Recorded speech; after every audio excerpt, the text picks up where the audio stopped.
Welcome to the Wealthy Dentist Podcast, where we explore how top dentists are building incredible businesses. I'm your host, Ward Powell. Let's dive in. Dr. Matheny, and he's going to give us why he decided to go into dentistry. First and foremost, I'd like to say thank you so much for joining us today, and let's hear from you. Let's get some of this wisdom that you have to share with us today. Yeah, I got into dentistry originally because my uncle's a dentist, and he just actually retired 2 years ago at the age of 80 years old. Oh, And what an amazing career he had. And when I was little, I was exploring all type of opportunities. I mean, I spent some time with a funeral director. I was looking at that. My mom worked for medical doctors for years. I was able to work, follow them around the office and see what they did. And I was able to observe my uncle, the dentist, work in his practice. And I just liked the idea of working with my hands. My uncle, I wanted to be able to help people, but also wanted to have a good lifestyle. And I saw the medical doctors, dealing with life and death and working sometimes all night or all weekend in the hospital, doing rounds and around, people that were ill. And I was like, well, my uncle worked his 9 to 5 and came home, and it just seemed like it was, and got to really use this craft of his hands and help a lot of people. And that seemed more appealing to me. So he used to give me all his dental magazines to flip through and learn about it. And so, yeah, that's how I originally got started and showed the interest in dentistry, and haven't looked back. that is amazing. That is amazing. All through the family, there's medical history in the medicine as well. No, my dad, he was an electrician and retired steel worker. And Oh, so, yeah, okay. he wasn't in the health field at all. Oh, okay. All right. So that gave a little levity. He worked with his hands, I guess. Yeah, he did actually. Yeah, Okay, okay. he had an auto body shop, and I used to help him, work on cars and did Oh, an auto wow. body work. And so a lot of hand work with that as well. Yeah. So the metal that goes into the process of dentistry, you Yeah, obviously have a little background on that, right? that's true.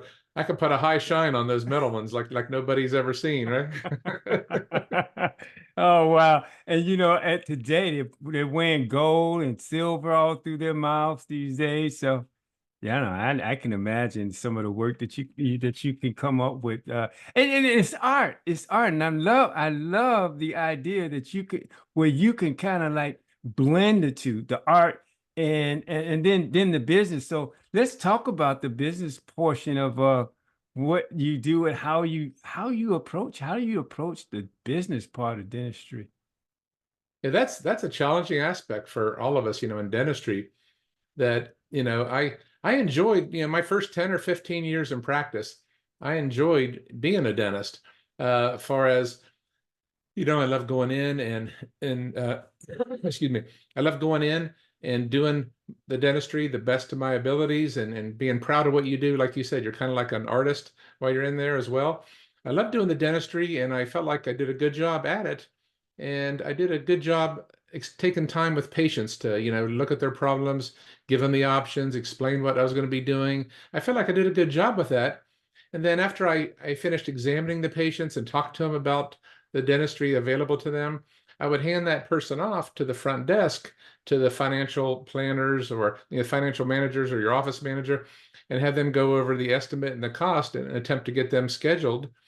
And I'd wait a little bit and I'd go back up front. I'd say, oh, did they go ahead and schedule to start their treatment and pay for their treatment? And it was always, well, no, they left. They said they had to go think about it or talk to their spouse, or they just said they didn't have money for that. So it became very frustrating. And this happened more and more over and over. You're like, what am I doing wrong here? You're putting your heart and soul into this presentation. I mean, it always amazed me how patients, we don't solicit them. They call us up on the phone. They say they have a problem. We get them in. We do a great job of diagnosing their problem, going over the treatment available. Then they leave saying, oh, I got to think about it or talk to my spouse, or I don't have time for this, or I don't have money for that. And you're like, wow, what can I do any better? And it just became so frustrating that, you're seeing a lot of patients and only seeing a small percentage of them actually pay and schedule for the treatment. and you're Yeah. just thinking, "Geez, what else can I do here?" You know, you're like banging your head against the wall. I mean, I looked up and saw like the national average of, we call it, case acceptance rate, the amount of people that say yes. And nationwide, it's about 25%, which Oh, is pretty wow. poor. It shows us about 75% of the patients are walking out the door and not scheduling and paying for the treatment that we recommend. And I kept thinking there's got to be a better way. And I was looking and looking for solutions and courses and where can I go and learn somehow a better way of doing this. And I saw, this has been about 12, 13 years ago now, I saw a course that it was teaching you professional sales training. It wasn't a course to dentist. It was a course to anybody in business, just a general professional sales training course. And I thought, this probably doesn't apply to me. I'm probably not going to get much benefit out of it, but I'm going to go anyways. What do I got to lose? I'm desperate for solutions. Yes. And I went, and I thought it's not going to apply to me because it's probably going to teach me like shady sales techniques where I'm going to be putting pressure and be Yeah. aggressive and pushy and maybe Right. trying to talk somebody into doing something that they don't want and need just so I can get the money. And I Yes. knew, we're professionals here, and I thought there's no place for that probably in healthcare. I thought that way, like a lot of other people thought that way. But Mhm. what I learned, or it just blew my mind. I mean, it was none of those things. It was these professional tips and techniques and strategies where they taught you how to speak to your customers, or in our case, our patients, in a way like the same way you would talk to a loved one or a close family member, with love and compassion and empathy. And Yes. there was nothing shady about it. Correct. And Correct. and I was like, I kept waiting for the shady stuff to come out, and it never did. And I was like, wow. And what was so incredible though, when I learned this, is everything they taught was the complete opposite of what me and my fellow dentists do to sell our services in the dental office. Complete Yeah. opposite, everything. And I was like, this is crazy. And I remember going up on a break and said, does this stuff really work? And they laughed at me and said, yeah, we're not reinventing the wheel here. These techniques and strategies have been around for 100 years to sell anything from books to life insurance to dentistry. And I was like, wow. I said, I've never heard of this stuff before. And so I said, what do I have to lose? So let's go back and try some of this stuff. So I went back to the office and started trying these techniques I learned, and they worked like magic. I was blown away at the Isn't that response I amazing? was getting. Yeah, the response I was getting back from the patients was incredible. Nobody's taken the time to explain to me things like this to me. Yes. I can really sense your compassion. I can tell how much you Mhm. care about your patients.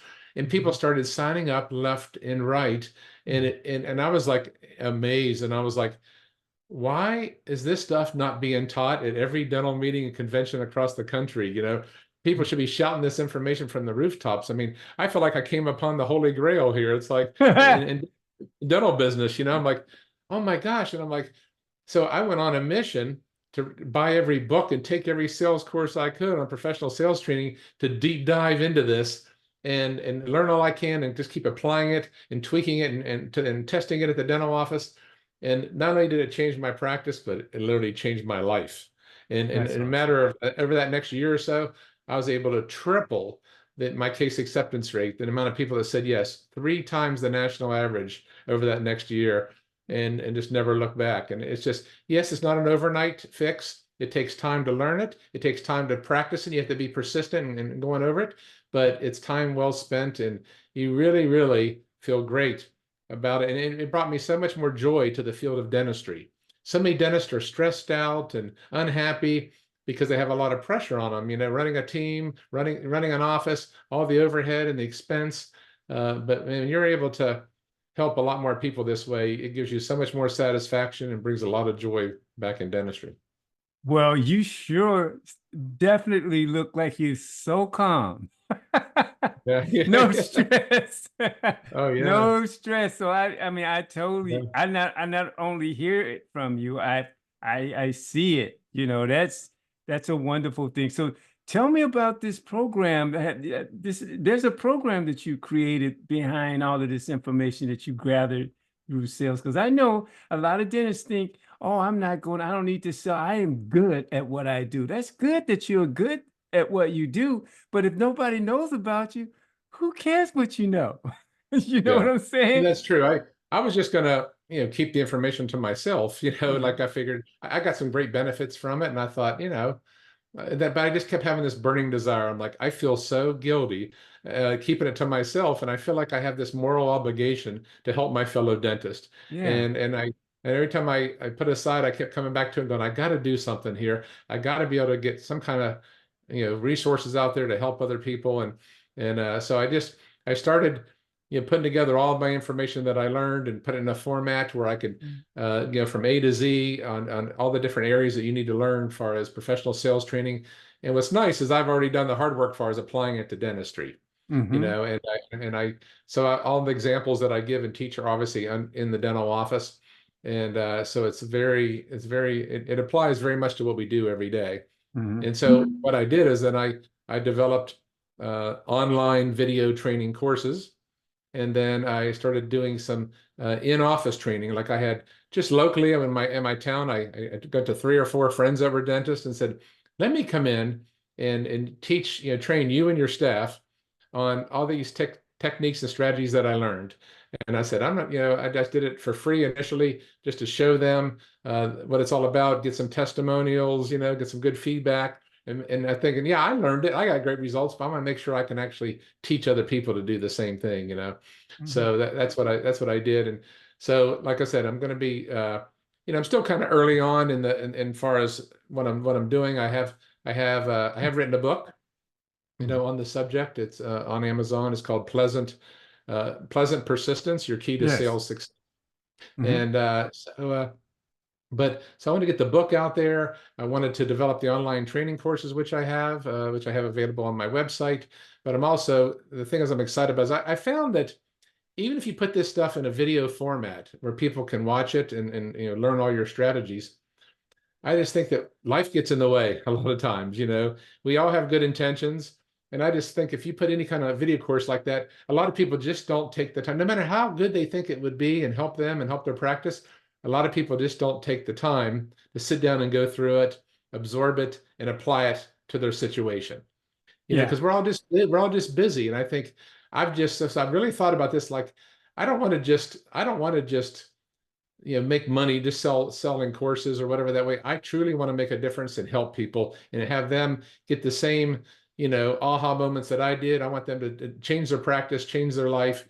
Because out of everything, i've been a I've been a junkie of CE courses over the years. I loved self-improvement. I went through all Pete Dawson's courses, and I got my fellowship in the AGD, and there's been a lot of courses that I've taken. But out of everything that I've learned in every course in 34 years as a dentist, there's been no skill or nothing that I've learned that has impacted my practice and my life more than the ability to learn how to sell.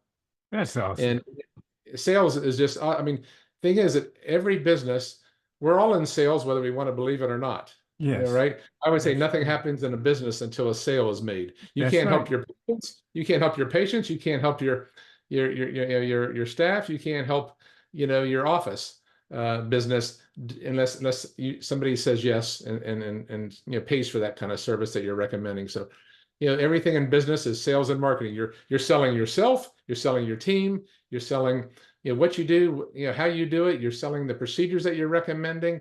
We're all selling. And I think sales has one of those connotations of being a bad word. It does. You It know, really does. I've had people tell me, well, there's no place in sales, for in healthcare. Like, and they give an example. They say, orthopedic surgeon doesn't have to sell you a knee replacement, or a heart surgeon doesn't have to sell you a bypass surgery.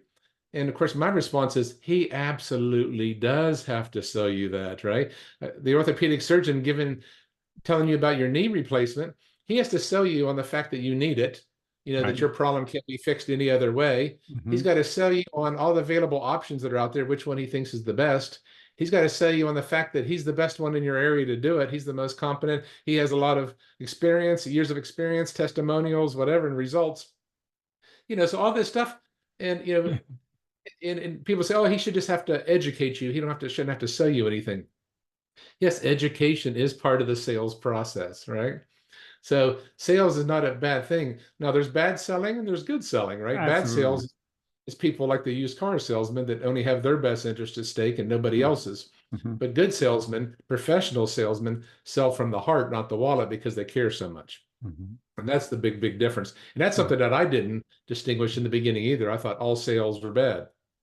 But I Mhm. found out really quick that sales is really good. It can make a big difference. Yes, I hear you. Used properly, putting it in its proper perspective, sales could be a good thing, right? Absolutely, for sure. I mean, I mean, go ahead. I'm sorry. I'm just saying, no, it's the vein of our existence. I mean, like I said, we can't help anybody if they don't say yes. That's And right. you might have heard the saying that people do business with who they know, like, and trust. Mm-hmm. Mm-hmm. Mm-hmm. And so, That, the whole key is getting them to know us better, building that rapport, getting them to like us, and realize that we care, we have compassion and empathy, and getting us to trust us that they can follow our recommendations. But that takes time. It takes a little bit of time to do that. it But does. it's time well spent.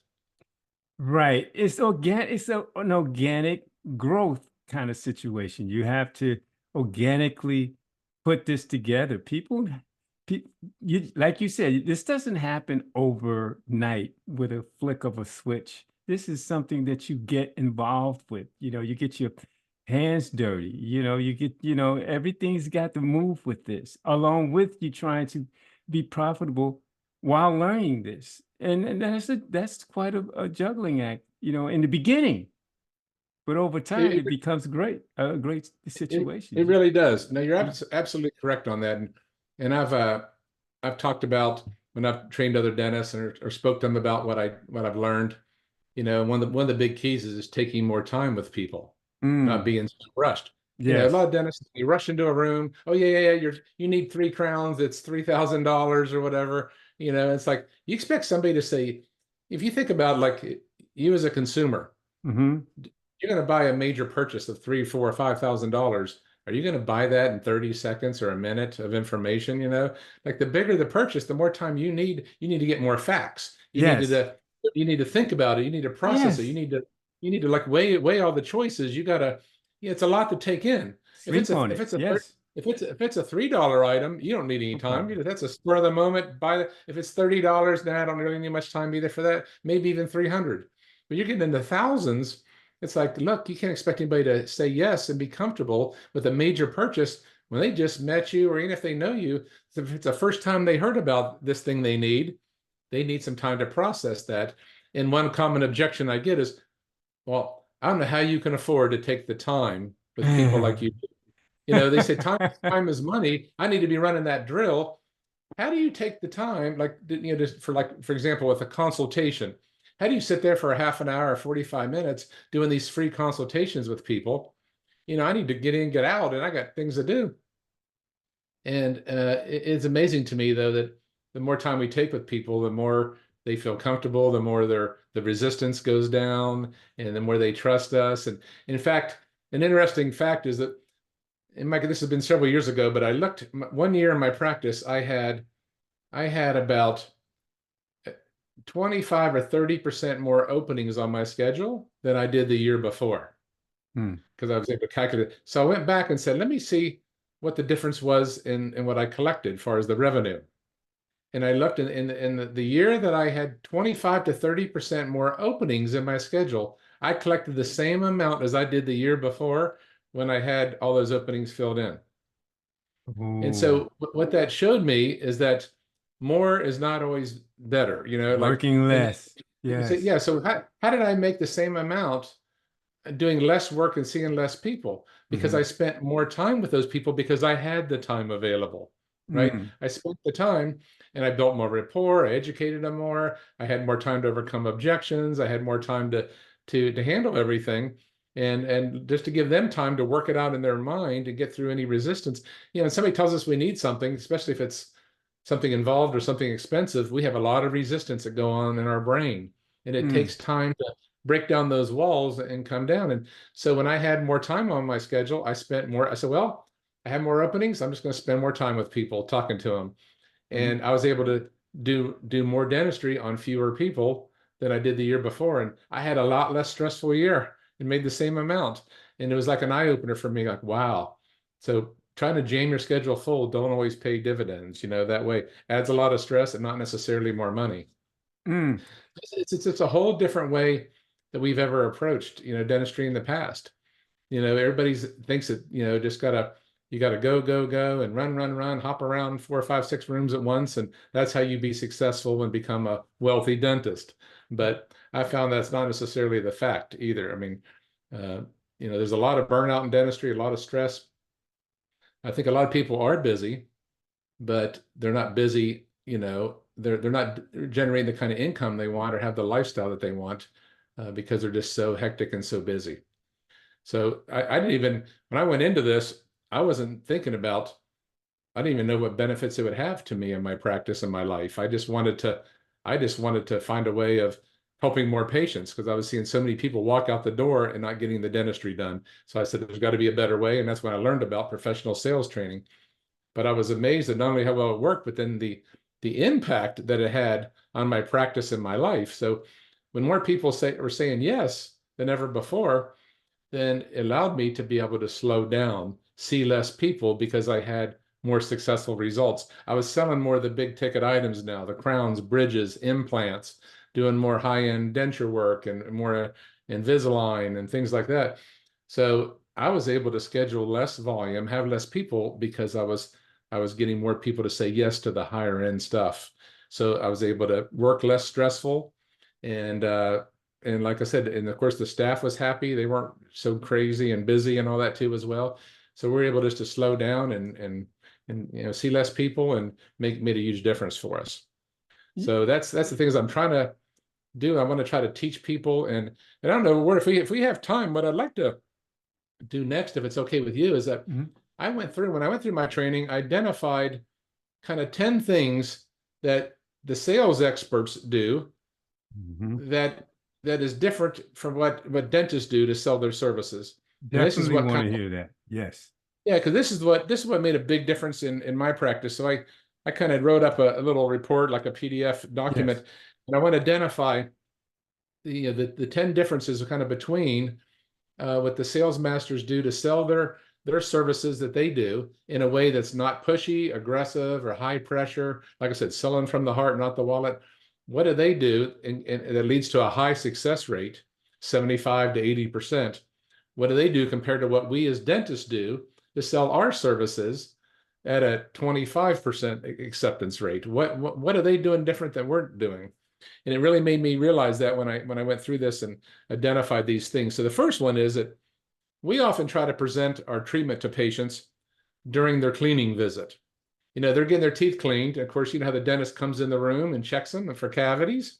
The dentist will come in. If he finds something, well, he'll just rattle off what they need. Oh, yeah, I see a couple broken teeth here. I have a cavity here. You have a missing tooth over here. We'll go ahead and give you a plan to fix up your mouth. And, the dentist he may mention it then or go over it briefly. And then the patient leaves and they often don't schedule for the treatment because it was so rushed. He's in between patients. He pops in for the cleaning visit, tells them what problems he sees, and then he's out of there. And then they go up front, and the receptionist up front prints out an estimate, goes over it with them. And what do? I have to think about it. I have to talk to my spouse. I don't have any money, right? And so where sales masters, they won't even start a sales presentation unless they have time to complete it. So if they recognize they don't have much time, like for example, if I pop in during a cleaning visit, now if I pop in and a patient only has one cavity, I'm like, yeah, we got to do a filling there. We'll go over the details on your way out, and that's it. And that's a simple close. But if somebody has some bigger ticket items that they need, I know they're going to have questions, right? They're going to have concerns. They're going to need more explanations on why they need it. How do we fix it? What do we do? And I only have a few minutes. I'm not going to start getting into that. I'm going to tell them, look, there's some things I see that are available that can really help your mouth, help you, prevent you from breaking teeth, losing teeth, whatever. But I want to take some time to study your x-rays. I'd like to get you back later this week for a no-charge consultation where we can sit down. I can explain to you. We won't be rushed. I can tell you what you need and answer all your questions and go over anything about this case that we need to go over. And That way I have time to really handle it properly, build that rapport, answer all their questions, and my chance of success is way, way higher when I have the time to do it properly and not be rushed. And people say, oh, how can you take the time to do all these no charge visits? How can you afford not to? You know, Absolutely. my ideal day would be to come in the morning, do $10,000 worth of dentistry, and then after lunch, sit around all afternoon, talk to patients, and sell another 10,000 for another day. You know, that I mean that doesn't happen, on a daily basis. But yeah, how nice would that be, right? In a perfect world. But so, all right, difference number two, dentist, we ask very few questions when we're talking to our patients to find out, what they're interested in, what is their main concern. So we're always kind of rushed and in a hurry. So when we talk to patients, it's more of a lecture, not so much a conversation, right? Well, what I found is as soon as you talk to a patient about something that they feel doesn't apply to them, they're going to tune you out from then on. They're going to be thinking, this does not apply to me. It's like talking to an 85-year-old gentleman about tooth whitening that you have available in your office. When he cares less about the color of his teeth, all he wants to do is chew his food and not be in pain, right? So why even go in the discussion about tooth whitening when you don't even know if it's something he's even interested in? Correct. Where sales experts will say, "Hey, Mr. Jones, I see, I'm just checking the color of your teeth that you might have noticed they might have darkened over time. And if you're aware, we have a very painless way of making your teeth whiter right here in the office in a 1 hour visit that doesn't harm the teeth or the enamel. Is that something you'd be interested in hearing more details about?" Just really quick. And if he says, no, I could care less of how they look, move on, go on to the next thing. What I mean? Don't waste your time or theirs. And that's what in sales masters, they'll ask a lot of questions to learn what is the priority for that patient. Do they care more about the appearance? They care about staying out of pain? Do they care about chewing their food? What is their main reasons for keeping their teeth? And that's what you want to focus all your time and attention on. But again, as dentists, we go cover everything we know. Yeah.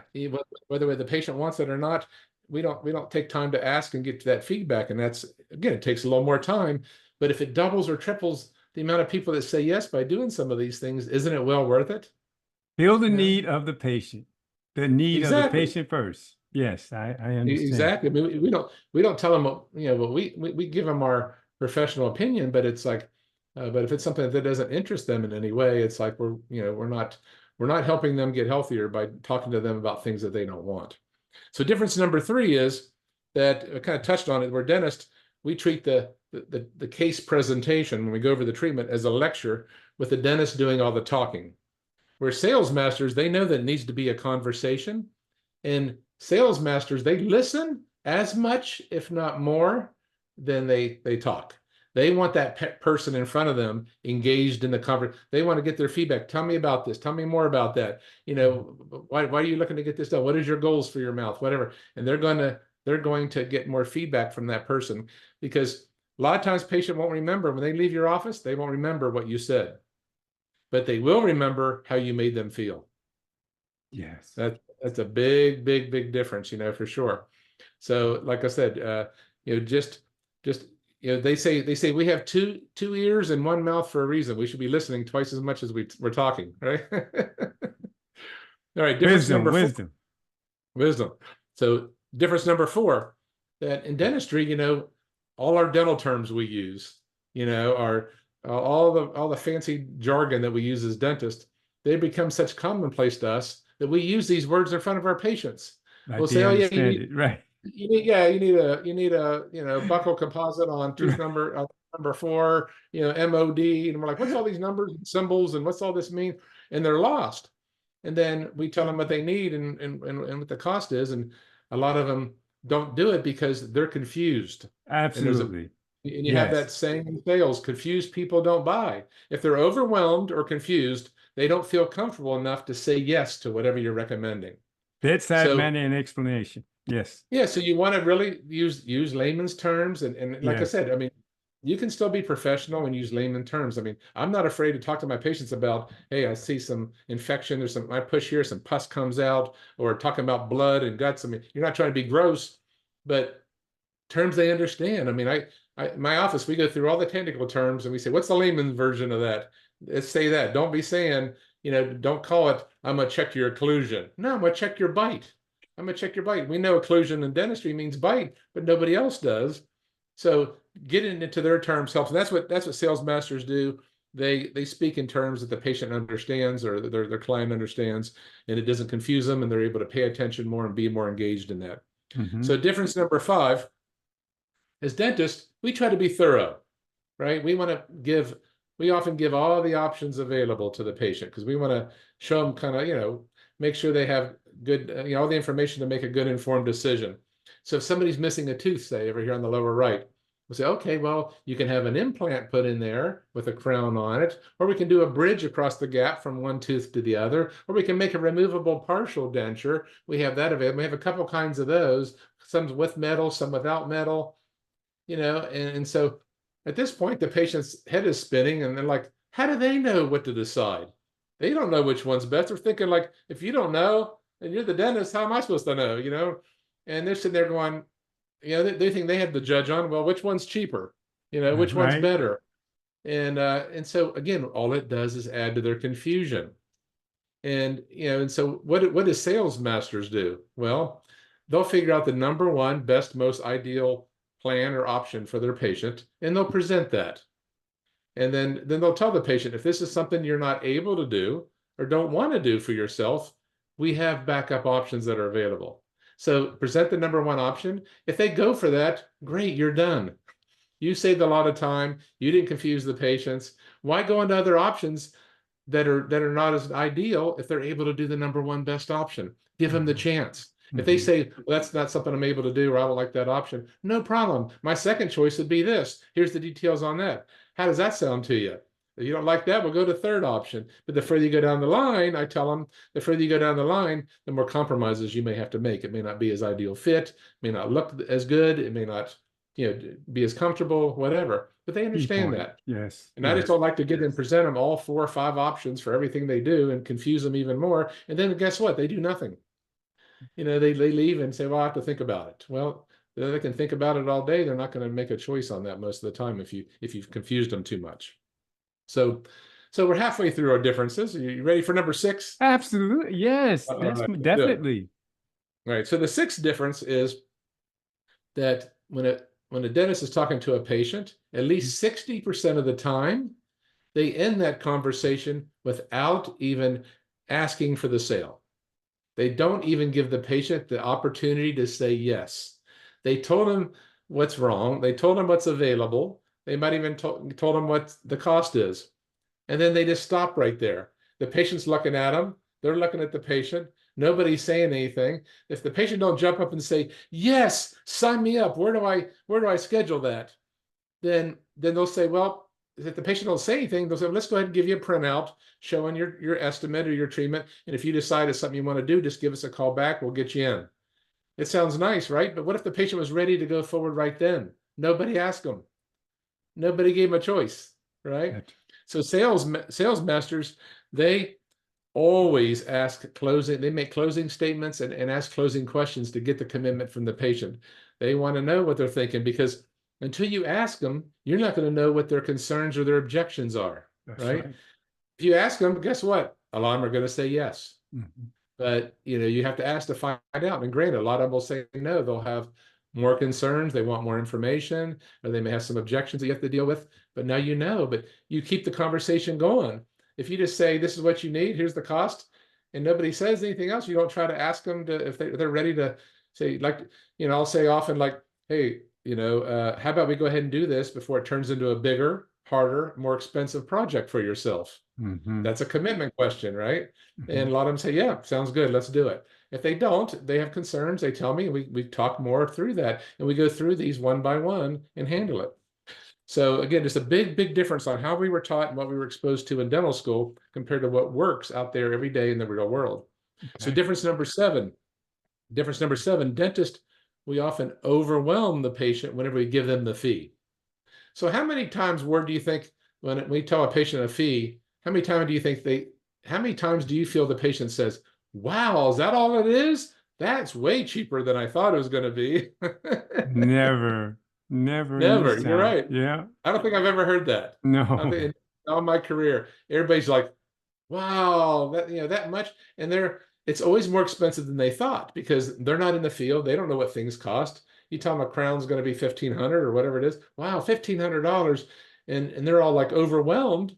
And they're like, I don't have any money for that. Well, I have to talk to my spouse and I got to think about it or whatever because they're overwhelmed. So we do that all the time to patients. We overwhelm them by giving them a high fee they weren't expecting. And it kind of shocked them and overwhelmed them. And what did we say earlier, Ward? Confused people don't buy. If they're They don't. overwhelmed, They will not. or confused, they don't feel comfortable enough to say yes and schedule and pay. So they leave, and that's a big, big stickler. Well, what do sales experts do? They know that, and they have strategies and techniques that sales masters will do to decrease the shock ahead of time before they even give them the actual fee. So when they give their prospect the fee, that person sits there calmly, reasonably, and rationally and figures out a way of getting it done and how to work it into their budget because they're not shocked and overwhelmed. In fact, sometimes they're actually even relieved when they hear the fee by how they approach it. And so it's just a whole different ball game. And so when you got a patient sitting there and when you tell them a fee, they don't even blink their eye, don't even show any signs of being overwhelmed, and sit there and go, okay. When they start thinking about, do you have payment plans? And they're figuring out a way of getting it done, and they're not all flustered and overwhelmed. It's a practice changer. It really is. It's huge. I'm sorry, I must have missed something. How do you go about having them to, how do you expand, how do you explain to a patient at that point Yeah. and get them more engaged when you're at that point in the conversation? Yeah. So with this point I was talking about, one of the techniques that the sales masters do to not have the patient be so shocked and overwhelmed when you hear the fee Yeah. is they will give an example of a situation where Okay. of another patient that where the fee was higher, or you give either another scenario or another patient's example that was more involved and more costly than what you're going to present to the patient in front of you. A quick Okay. example is, say somebody needs 3 crowns and it's going to be $3,000, for example. If I just say, Mrs. Jones, these 3 teeth are cracking, and if we really want to save them, we got to put crowns on them to strengthen them, and the cost is 3,000. 3,000? I don't have money for that, and you go through all that series of just being shocked and overwhelmed. Where the sales masters, one strategy they use is they'll say, Mrs. Jones, I'm really glad. I do see 3 teeth here that are cracking and showing brittleness. And yes, they're going to need to be crowned. But I'm so happy the rest of your teeth are doing so well. You have 25 other teeth that are strong and healthy and don't have crowns on them. My patient I had 3 days ago, they had all of their upper teeth were all chipping and cracking. They'd all been filled at the same time years ago, and they didn't want to lose them and get dentures. So I had to go in and put 14 crowns on the upper, and their cost was $20,000. And then you see the patient in front of you, 20,000. Wow, I could never afford that. That's crazy, And so they get that overwhelming response out of the way on somebody else's scenario, not their own, right? Right. So then I go back, I say, and I'm not lying to them. Everything I tell them is 100% truthful. I'm not being shady or anything. I'm just being honest and saying everything's about perspective, right? About letting them know just how much worse it could actually be. And we're not lying. I'm telling them true life scenarios, and I'll say, look, I'm glad those 3 teeth that need crowns. Thank goodness the nerves are healthy, because a lot of my patients need root canals on the teeth because the nerves are bad. We have to do root canals before we put the crowns on, and some people even have to have gum disease treatment in that area, and this can all double or triple the cost. So in a case like that, if you need 3 crowns with 3 root canals and maybe even some gum treatment, it could easily be $10,000. And that's 100% truthful. And say, but thank goodness for you, Mrs. Jones. And then they hear that 10,000, you kind of pause. They're like, wow, that's a big project. I said, yeah. Say, but thankfully for you, you don't need gum treatment. You don't need root canals. All you need is the 3 crowns, and you're looking at $3,000 probably for all that. Well, now when I mentioned the 3,000, after talking about how much worse it could be, they don't even blink an eye. Go, oh, 3,000, I could probably do that.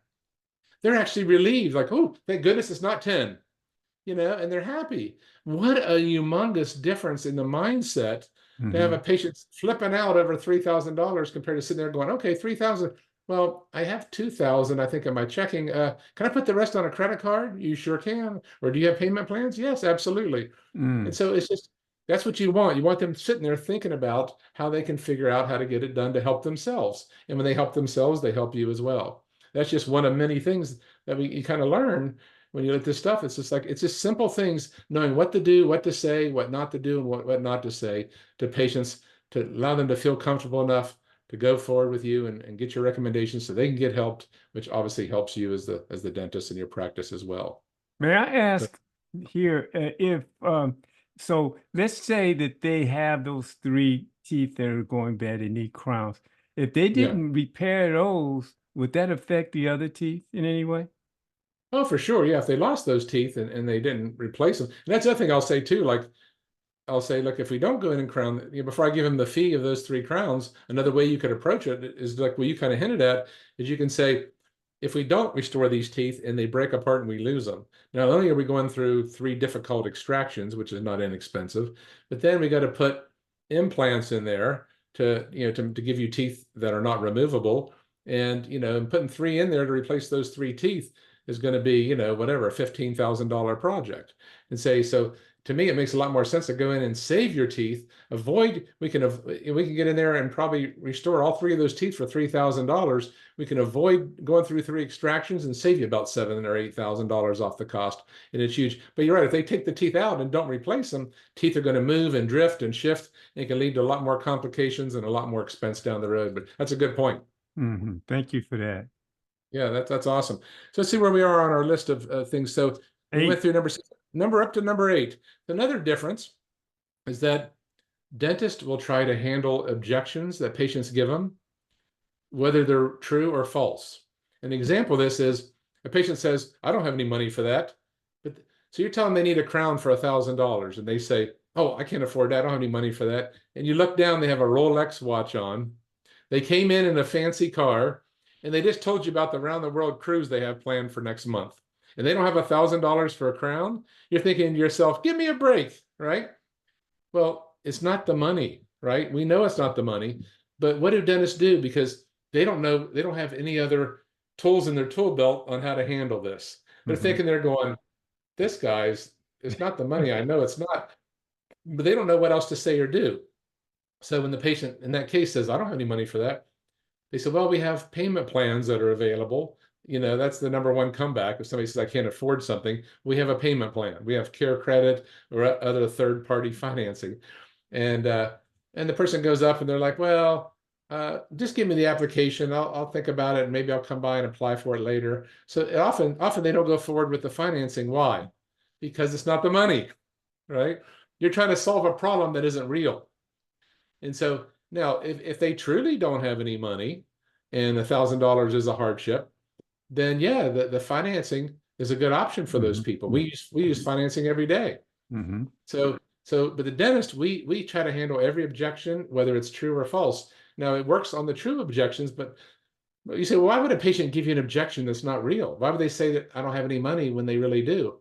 Well, because they're not sold yet. No. They're not convinced they want it. They're not convinced they need it. They Mhm. might need more information. They just have that resistance going on in their brain. They resist they don't make any snap decisions on anything in their life, and Mhm. they need more time to figure it out. So it's just a quick way of getting away from you by Mhm. saying I don't have any money. And so it's a way of ending the conversation. Where so what do sales masters do? Well, they identify, they figure out whether the objection is real or false, and they only handle the objections that are true. If a patient gives them if they determine an objection is false, they just ignore it, right? And they move past it. And where if they determine it's a true objection, then they really handle it. So what does that example look like? So say a patient in our example with our guy who has the Rolex and the fancy car, we tell him he needs a crown for 1,000. He says, I don't have any money for that. Well, am I going to offer that guy financing? No, because I'm not believing that it's money. So what do I say? I'll say like, oh, I understand, Mr. Jones. I'll acknowledge what he said. I'll say, but let me share this with you. Because I'm thinking in my mind, it's not the money. One of the keys that we learn is we don't give an objection validity unless we hear it more than once. I need to hear it at least twice before I'm starting to believe it. If he just says, oh, I don't have money for that. Well, that's like a knee-jerk reaction, right? So if he says any money for that, I'm like, I understand that, but let me share this with you. That tooth we need needs a crown, has a crack run down the outside of it. If it spreads down into the root, we have to take out the tooth. And if we take it out, then we got to replace it. And you're looking at a $4,000 to $6,000 project. So if we go in now and put a crown on it before you lose it, you avoid the extraction, you save yourself $3,000 or $4,000. So does it make sense to do this now? So I acknowledged what he said. I didn't try to handle it. I went on, gave him more information, and then I asked for the sale again. And then often they'll say, yeah, it does. Let's go ahead and do it. And you're thinking in your mind, well, I thought you didn't have any money. All of a sudden you got money now. Hey, because he's a believer now, right? Right. Or what often sometimes happens too, they say, well, I don't have any time anyways. I'm busy. Yes. Like, well, first they just use the money excuse. Now there's no time. Well, again, am I going to talk about their schedule and how we can fit it into their busy schedule? No, because the first time I heard the time excuse, so I'm going to say, no, I understand you're busy, but let me share this with you. And I give them another reason for doing it, or another reason something can happen if they don't do it. Ask for the sale again. And often if they give me another excuse, but they come back and say, well, no, like I said a minute ago, it really is the timing, the schedule. I'm so busy, I don't know how I can fit it in. So if I hear that a second time, I'm like, okay, well, let's look at your schedule. Do you have any vacation? Do you have any time off? Do you have anybody who can cover for you? We try to help them work it out. But that's the whole key, is don't try to handle these objections you get until you hear it a couple times to know that it's even valid. Just say, no, I hear you, I got it, and give them more information. And a lot of times that's all they need to go forward. Excellent. Excellent. That makes sense, Ward? Yeah, it does. Good. Excuse me. Got a lot of allergies going on down here in Florida. Oh, is that right? Yeah, we have a little frog in the throat, a little tickle, and everybody's been complaining on my patients about allergies these last 1 or 2 weeks. A lot of pollen in the air for sure. But so we just covered number 8.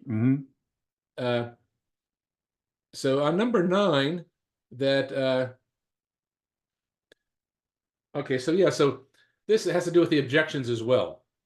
So in the average dental office across the country, when a patient says that they give them an objection of any kind, I don't have money, I don't have time, I have to talk to my spouse, every office I know gives up right then on the conversation and says, no, I understand, we get it. Here's a copy of your estimate. Go home, talk to your spouse about it, or think about it, or whatever they said. And if you decide you change your mind, we're here for you, and call us back. Well, again, sales masters know that an objection does not end the sale. And one important fact to share is that the average person won't say yes until they hear something between 5 and 7 times.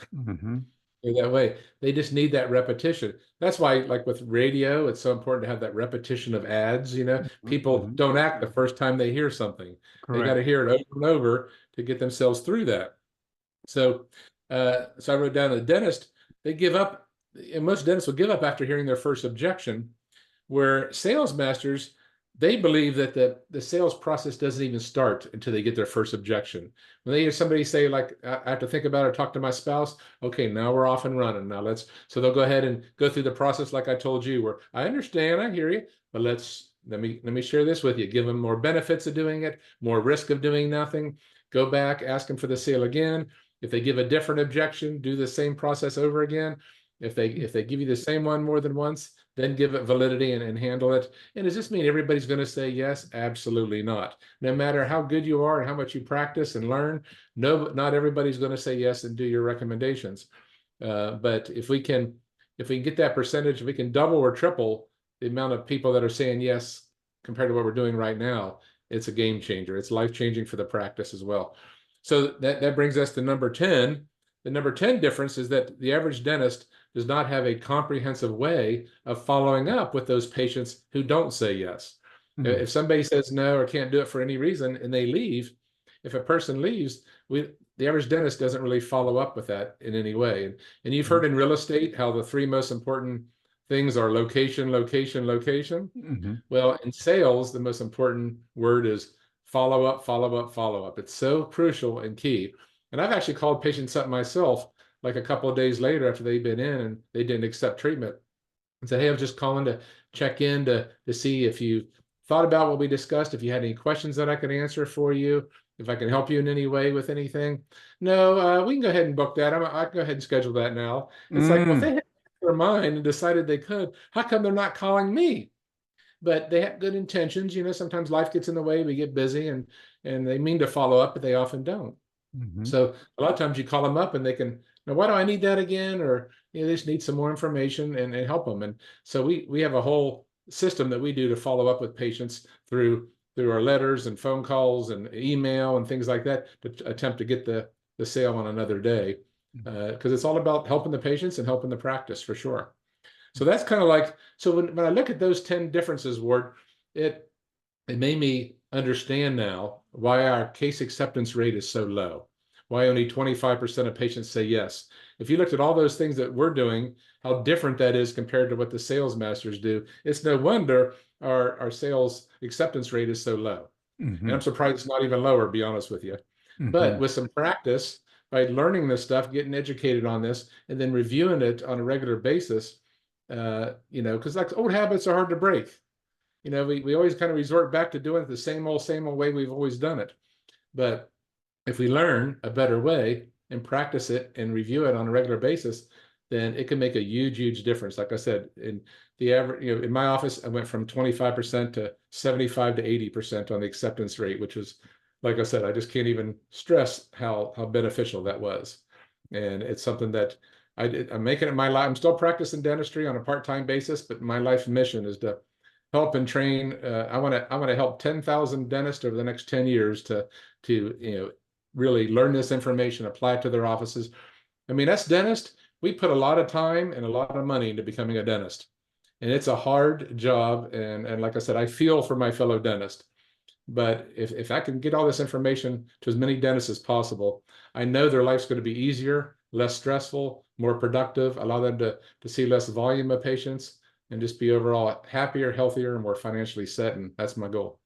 That is awesome. I mean, and we need more and more of this type of information on the Wealthy Dentist podcast, because this right here is the meat and potatoes, if you will, of the grind. This is what people need. They need this information so that they can make informed decisions. If you don't have this information, then you, like you said, you're missing out on 75% of possible clients.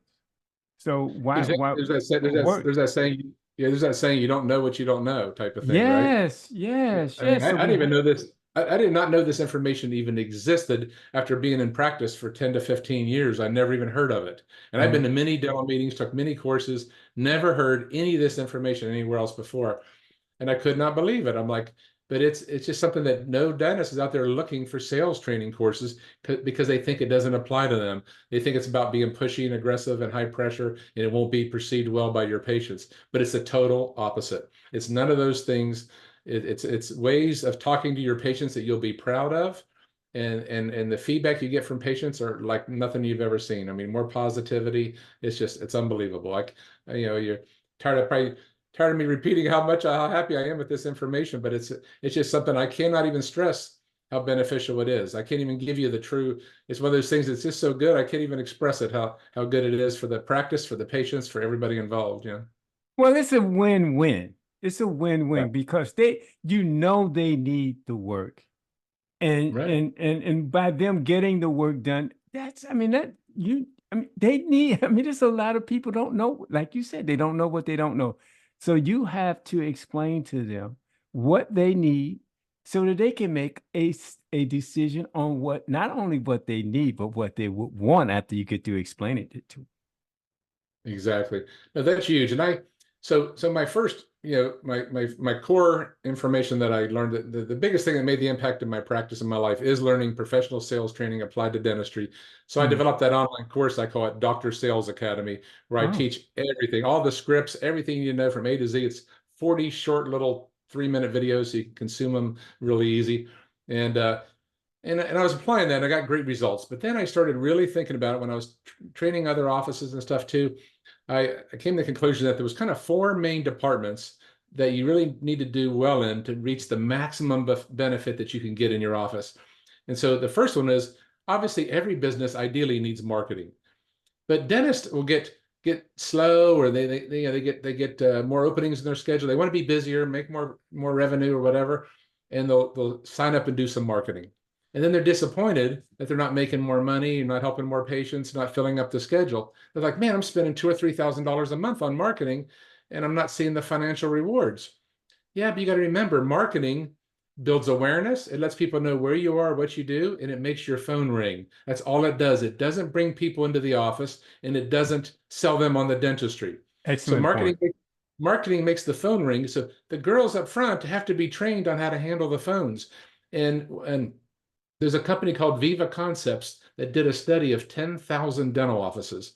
And what they found is that out of all those 10,000 offices, they did a survey and a study that found that out of all the people that call into the dental office, all the patients that call in, only 23% of the time did those patients book an appointment, which is pretty bad. That means, 77% of the phone calls did not result in an appointment being made on the phone. That's because the staff who answer the phone are really nice. They do a good job of answering the person's questions, but they need to learn and be trained on how to turn that conversation around after they answer the patient's questions and start asking their own questions to lead the patient down a path to make an appointment. Because think about it, everybody that calls your office should either have an appointment on the books or be making one, because we all need an appointment, even if it's just for our cleaning and checkup every 6 months, right? So if you do advertising, makes that phone ring 100 times in a month. If only 23% of the time they're making an appointment, that's only 23 appointments that are coming in. And then we know from the case acceptance training, excuse me, we know from the case acceptance training that only 23 to 25% of the people that we present dentistry to are going to say yes, right? So if we have 23 out of 100 book an appointment, and then 25% of those 23 actually say yes and schedule and pay, that's only 6 people out of 100. Not good. So not very good results, right? And then of course, excuse me, then once they come in, you have to be, once they say yes, you have to be able to collect the money too. And a lot of offices struggle with collecting the money from the patient. They do the work and they're chasing them down afterwards and trying to collect it after the insurance company disappointed them, and let them down and didn't pay as much, or maybe not at all. So that's what I started expanding my knowledge into handling the phone. So I developed a course called Dental Phone Mastery on how to turn those phone calls into appointments made in the books, so that people can triple the amount of appointments being made without spending any more money on advertising and marketing. Then I have the Doctor Sales Academy, teaches the case acceptance techniques that we discussed. And then I made a short little video course that I call Show Me the Money Masterclass to help offices learn how to collect the money up front. Like all my patients, pretty much all my patients will pay for their dental visit when they schedule it, not when they come in, but when they make the appointment up in advance. And I tell you, it takes off so much stress out of the dental office. When these people pay in advance, they show up, they're pretty, you're not hitting them up for the money. You don't have to worry about a problem with the credit card on the day of service after you've done the work. And it's just so many problems you can avoid that way. So we discussed like the verbiage and how to go over all that as well. But there's, like I said, there's several ways that I can help, any listeners that are out there listening now who want to get a little more information about this, on how it can be helped in their office. We have the video courses.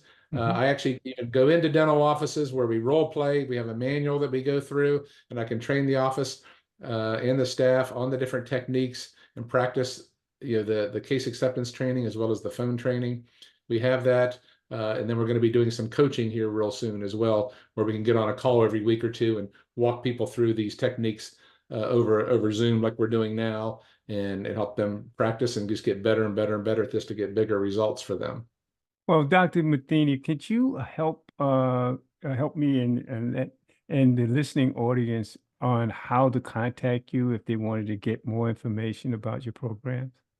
Yeah, absolutely. So any questions anybody has, or they just want a little more information, they can email me. My email which I'll have available. It'll be info@drtonymatheny.com. So it's info@drtony Matheny, MATHENY.com. And they can also go to my website, which is www.drtonymatheny.com.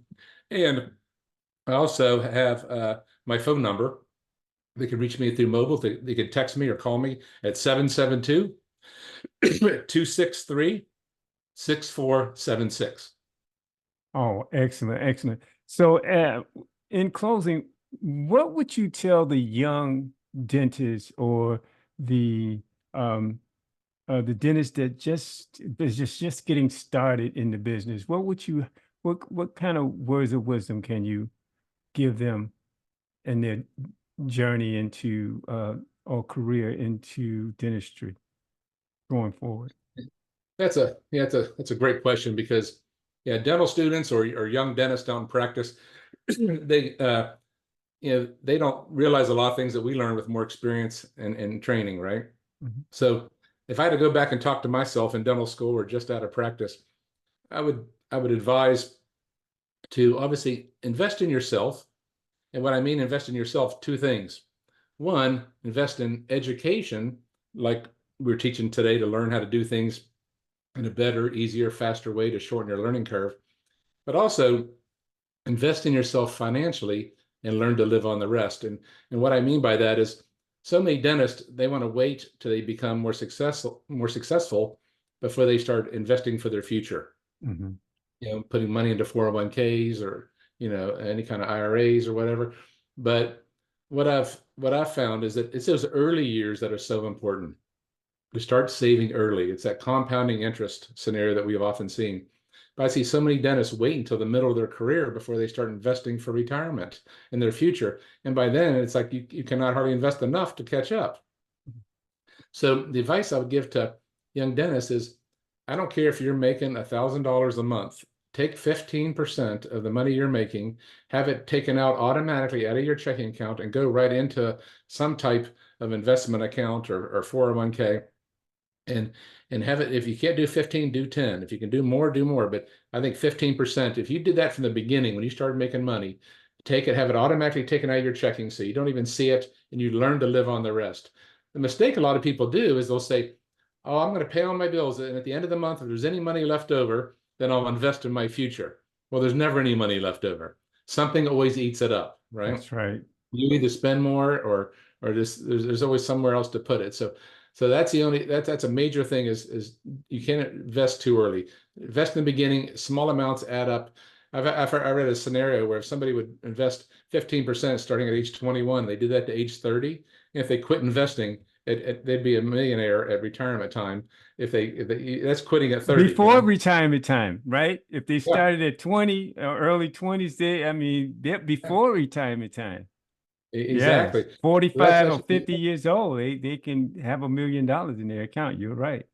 Absolutely. So that starting early is a big key. And the other thing is a guy told me when I first started out, he goes, live below your means. Don't Hmm. spend everything you're making. He Yes. said you need money, you need extra money left over for emergencies to invest in your future and all this too for sure. And then everybody when they get out, especially young dentists, I think they Hmm. want to look the part. They want to look successful before they're really financially successful. So they buy the fancy car, they want the fancy house, they want the country club membership. All this stuff eats into your bottom line, puts a lot more stress on you.